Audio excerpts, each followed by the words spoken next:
দেবতাদের পূর্ণভূমি এই উত্তরাখণ্ড, আর তার প্রবেশদ্বার হলো এই হরিদ্বার। এই হরিদ্বারে হয়েই আপনাদের যেতে হবে কেদারনাথ, বদ্রীনাথ, যমুনেত্রী, গঙ্গোত্রী। প্রতি 12 বছর অন্তর এখানে কুম্ভ মেলা হয়, যেখানে সহস্রাধিক মানুষের সমাগম ঘটে।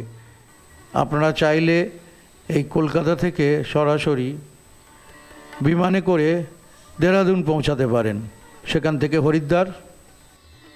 সড়কপথে আপনারা দিল্লি হয়ে হরিদ্বার পৌঁছাতে পারেন, অথবা দেহরাদুন থেকেও হরিদ্বার আসতে পারেন। রেলপথে আপনার যোগাযোগ রয়েছে। হাওড়া থেকে মাত্র 2টি ট্রেন সরাসরি হরিদ্বার পৌঁছায়। একটি হলো কুম্ভ এক্সপ্রেস, আর একটি হলো দুন এক্সপ্রেস।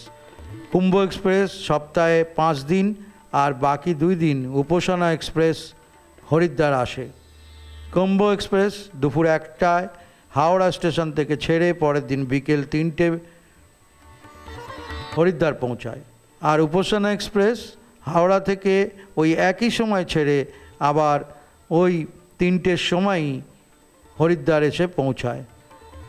আর দুন এক্সপ্রেস রাত্রি 8টা 25 হাওড়া থেকে ছেড়ে একদিন পর ভোর 4টে 16 হরিদ্বার পৌঁছায়।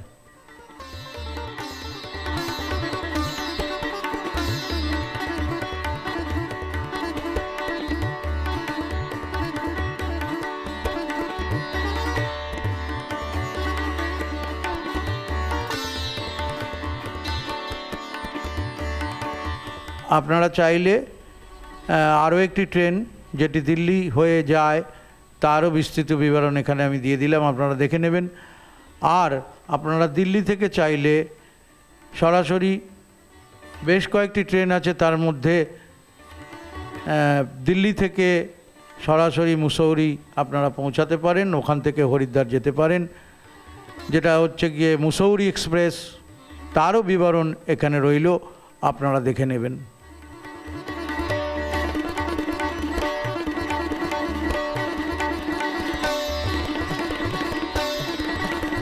আপনাদের সুবিধার্থে আরও কয়েকটি ট্রেনের বিস্তৃত বিবরণ আমি আমার ভিডিওর মাধ্যমে আপনাদের কাছে পৌঁছালাম, আপনারা সুযোগ সুবিধা মতো দেখে নেবেন।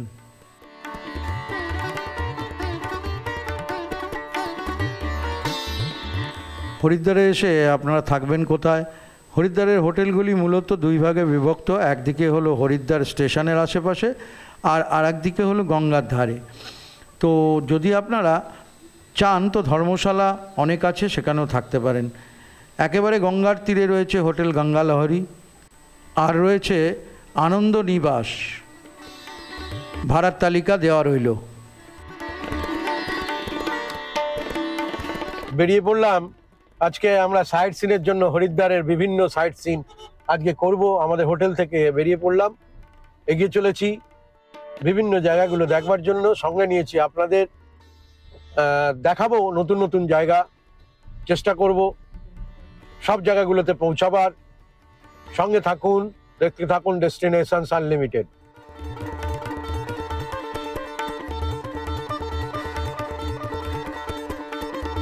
চলে এলাম আপনার হরিদ্বারে মনসা দেবী মন্দির আর চণ্ডীমা মন্দির দেখার জন্য।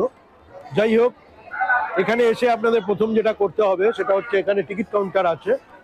সেই টিকিট কাউন্টারে এসে আপনাকে পার্চি করতে হবে, পার্চি নিয়ে টিকিট কাউন্টারে চলে আসতে হবে। আপনারা একটা জিনিস মাথায় রাখবেন, যদি আপনারা এই চণ্ডীমাতা মন্দির আর মনসা দেবী মন্দির একবারে টিকিট করে নিতে চান, তাহলে আপনারা এখান থেকে করে নিতে পারবেন। কিন্তু আবার ওখানে গিয়ে যদি আপনারা মনে করেন আমরা চণ্ডীমাতা করব, মনসা দেবী পরে করব, ওখানে গিয়েও করতে পারেন। কিন্তু ওখানে গিয়ে আপনাকে আবার লাইনে দাঁড়াতে হবে, আবার আপনাকে কষ্ট করতে হবে। তার থেকে আপনাদের এখান থেকে টিকিট নিয়ে নেওয়া ভালো বলে আমার মনে হয়েছে। আমরা এখান থেকে টিকিট নিয়ে নিয়েছি। এখানে ব্যবস্থাপনা, আপনার টিকিট নিয়ে ওয়েট করতে হবে, সিরিয়াল নাম্বার অনুযায়ী ডাকবে, আপনি রোপওয়ে চড়ে ওপরে চলে যেতে পারবেন। যাই হোক, সিস্টেমটা এখন অবধি ভালোই লাগছে। আর তার মধ্যে বলতে গেলে যেটা, এই যে আমার হাতে টিকিট দেখছেন, পুজোর প্রসাদ দেওয়ার জন্য এখান থেকে নেওয়া হয়। এটা আপনার হচ্ছে কি এন্ট্রি টিকিট। এন্ট্রি টিকিটের গায়ে আপনার সিরিয়াল নাম্বার দেওয়া আছে, এটা দিয়ে করে দেওয়া হলো। এখান থেকে আপনারা পুজোর সামগ্রী নিয়ে যেতে পারবেন। आने जाने के लिए कोई टाइम है क्या? आराम से টিকিট পে দেওয়া, টিকিটের সমস্তটাই দেওয়া আছে, কোনো টাইম নেই। আপনি ওপরে যাবেন যতক্ষণ। দেখতে পাচ্ছেন যেরকম ভাবে ওনারা বলছেন পরপর সিরিয়ালি আসবে, এখানে কোনো চিন্তার কোনো কারণ নেই। অযথা হুড়োহুড়ি করবেন না, এক জায়গায় বসে থাকুন, বসে থেকে আপনার সিরিয়াল নাম্বার এলে আপনি চলে যেতে পারবেন। এখানে মনে রাখবেন সঙ্গে করে প্লাস্টিক, জল কিছুই আনা যাবে না, এমনকি গুটকা, পান মশলা এসব খেয়ে যাওয়া যাবে না। তার সঙ্গে সঙ্গে আপনাদের এটা মাথায় রাখতে হবে যে এখানে আপনার হচ্ছে সিগারেট এসব কিছুই নিয়ে ঢোকা যাবে না। এখানে বিভিন্ন রকম আপনার স্টল রয়েছে, সমস্ত কিছু লোকে ওয়েট করছে এবং বিভিন্ন স্টল রয়েছে, খাবার দোকান রয়েছে, জল রয়েছে, পর্যাপ্ত সব কিছুই আছে।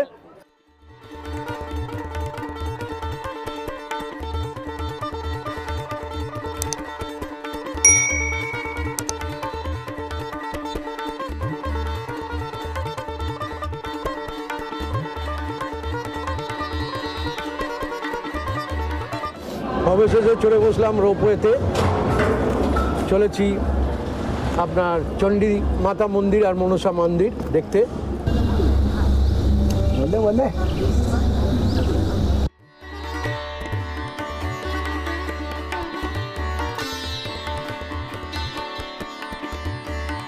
পৌঁছে গেলাম চণ্ডী মাতা মন্দির।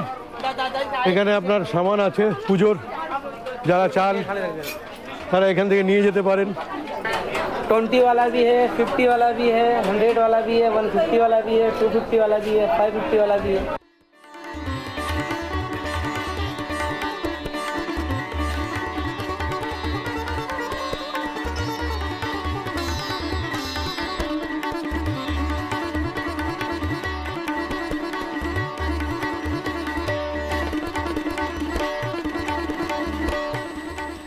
মনসা দেবী মন্দির উত্তরাখণ্ডের পবিত্র শহর হরিদ্বারে বিলওয়ারা পর্বতে অবস্থিত। এটি উত্তর ভারতের প্রধান শক্তিপীঠ মন্দিরগুলির মধ্যে একটি। দেবী মনসার উদ্দেশ্যে নিবেদিত একটি জনপ্রিয় তীর্থস্থান।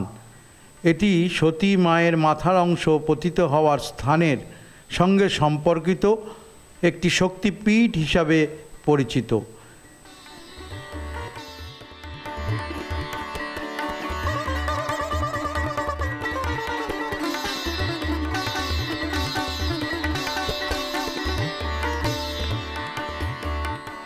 চণ্ডী দেবী মন্দির, যা নীল পর্বতের চূড়ায় অবস্থিত এবং হরিদ্বারের পঞ্চতীর্থের একটি অংশ হিসাবে বিবেচিত হয়। এই মন্দিরটি দেবী চণ্ডী বা চণ্ডিকাকে উৎসর্গিত করা হয়, যিনি শুভ ও নিঃশুভ নামক অসুরদের পরাজিত করে দেবতাদের স্বর্গের রাজ্যে পুনরুদ্ধার করেছিলেন। বাংলাদেশের কুড়িগ্রাম এর জমিদারি রানী সত্যবতী কর্তৃক নির্মিত এই চণ্ডী মন্দির।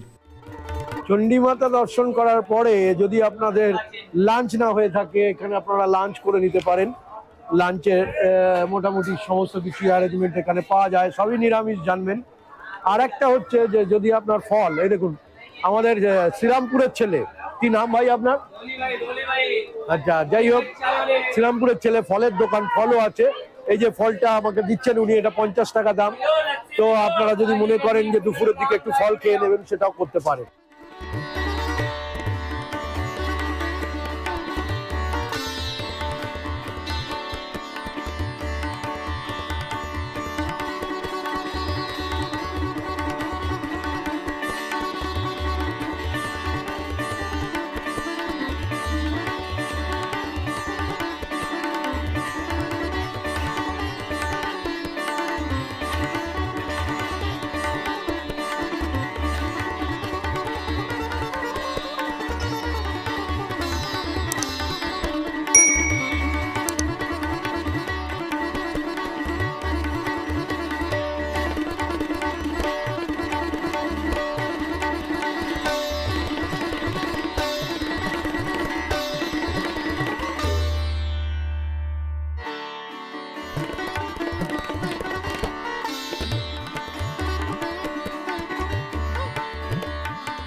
এবারে সন্ধ্যা নামার আগেই চলে আসুন হর কি পৌরি ঘাটের সামনে।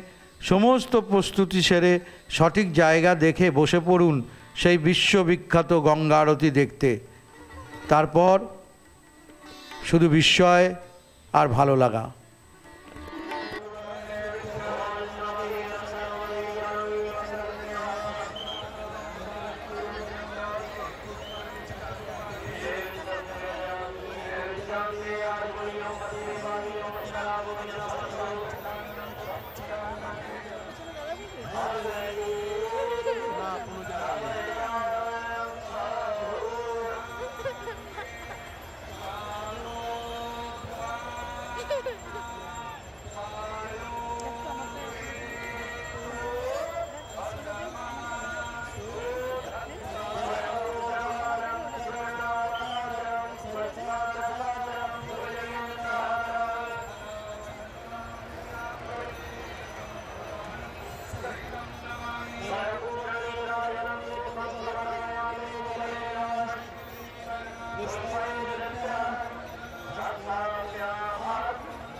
এইভাবে যদি আপনারা হরিদ্বার ঘোরেন তবে আপনাদের সময় ও অর্থ দুটোই সাশ্রয় হবে বন্ধুরা।